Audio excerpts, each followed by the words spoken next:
রুবেল হোসেন একের পর এক ইয়র্কার দিয়ে যাচ্ছেন মোহাম্মদ আশরাফুলকে এবং মোহাম্মদ আশরাফুল এখন পর্যন্ত ডিফেন্স করে যাচ্ছেন। তিনি এখন পর্যন্ত অ্যাটাক করেননি, কিন্তু কি কারণে আসলে রুবেল হোসেন মোহাম্মদ আশরাফুলকে একের পর এক ইয়র্কার দিয়ে যাচ্ছেন সেটা আসলে স্পষ্ট নয়। ঘটনা হলো যে বাংলাদেশ ক্রিকেট বোর্ড মোহাম্মদ আশরাফুলকে জাতীয় দলের ব্যাটিং কোচ নিয়োগ করেছে আয়ারল্যান্ড সিরিজের জন্য আপাতত, এবং এই সিদ্ধান্ত হয়েছে গতকালকে বিসিবির বোর্ড সভায়। এবং সিদ্ধান্ত হওয়ার পর রুবেল হোসেন এখন পর্যন্ত সব মিলে তিনটা স্ট্যাটাস ফেসবুকে দিয়েছেন। প্রথম স্ট্যাটাস দিয়েছেন তিনি গতকাল রাত 12টা 33 মিনিটে, এবং তাতে তিনি লিখেছেন বাংলাদেশ ক্রিকেট, তারপর ব্যাট বলের ইমোজি দিয়েছেন। তো সবার মনে একটা কৌতূহল তৈরি হয়েছিল এই স্ট্যাটাসটা ঘিরে, যে কেন কি কারণে এরকম একটা স্ট্যাটাস তিনি দিয়েছেন। এরপর রাত 2টা 8 মিনিটে রুবেল হোসেন দ্বিতীয় পোস্ট করেন ফেসবুকে, এবং তিনি লেখেন যে দায় মুক্ত হলো ক্রিকেট বোর্ড। এরপর ইংরেজিতে লিখেছেন বাংলাদেশ এবং ব্যাটিং কোচ।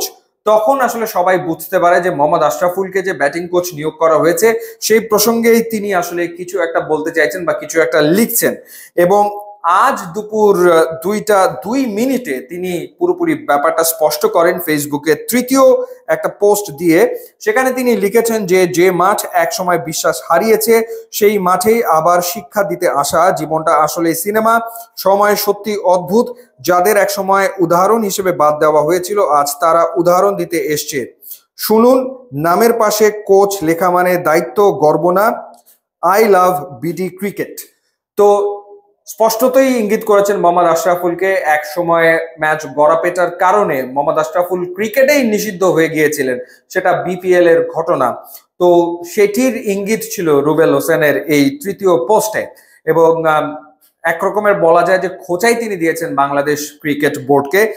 যদিও বিসিবির পক্ষ থেকে পরিচালক আব্দুর রাজাক বলেছেন যে মোহাম্মদ আশরাফুল তিনি আসলে কাজ করছেন কোচিং পেশায় বেশ কিছুদিন ধরে, এবং তিনি লেভেল 3 কোর্স করেছেন, এবং এই কারণেই তাকে এই নিয়োগ আসলে দেওয়া হয়েছে।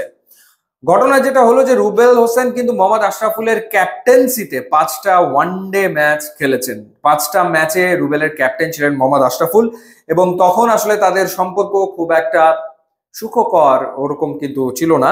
এবং এরপর বিপিএল এ যেবার ঢাকা গ্ল্যাডিয়েটার্স চ্যাম্পিয়ন হয় চিটাগং কিংসকে হারিয়ে, সেই ঢাকা গ্ল্যাডিয়েটার্স এ ছিলেন মোহাম্মদ আশরাফুল এবং চিটাগং কিংস এর হয়ে খেলেছিলেন রুবেল হোসেন। ফাইনাল ম্যাচে রুবেল 4টা উইকেটও নিয়েছিলেন এই মোহাম্মদ আশরাফুলদের বিপক্ষে।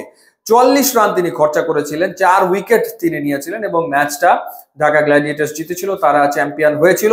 এবং ওই আসরেই তো নানা ঘটনা ঘটে, এই ম্যাচ গড়াপেটার অনেক ঘটনা ঘটে, এবং তখনও আসলে মোহাম্মদ আশরাফুলের সাথে রুবেল হোসেনের on field and of the field বেশ কিছু ইস্যুস ছিল। তো সেটির কারণেই হয়তো এতদিন পরে এরকমটা তিনি লিখেছেন, অনেকেই সেটা আসলে মনে করছেন।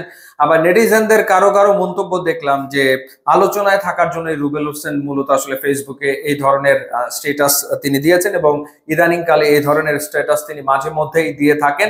তিনি দিতেই পারেন, বাংলাদেশ জাতীয় দলের সাবেক ক্রিকেটার তিনি, সুতরাং ক্রিকেট সম্পর্কিত যে কোনো বিষয়ে তার মতামত মন্তব্য তিনি ফেসবুকে তুলে ধরতেই পারেন, তাতে আসলে দোষের কোনো কিছু নেই।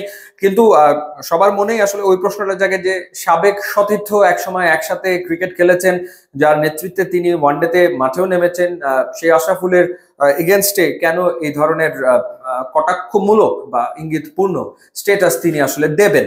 যদিও মোহাম্মদ আশরাফুলের পক্ষ থেকে এখন পর্যন্ত কিছু জানা যায়নি, বা তিনি এই ব্যাপারে কিন্তু কোনো কিছু আসলে বলেননি। তো দেখা যাক সামনের দিনে নিশ্চয়ই রুবেল হোসেনের এই ইয়র্কারের জবাব মোহাম্মদ আশরাফুল দেবেন। এখন কিভাবে দেন, স্ট্রেট ড্রাইভ খেলে দেন না পুল হুক খেলেন, সেটা তো সময় আসলে বলে দেবে। ইউটিউব ইনস্টাগ্রাম লিঙ্ক দেওয়া আছে, আপনারা যোগ দিলে খুবই খুশি হব। And thanks for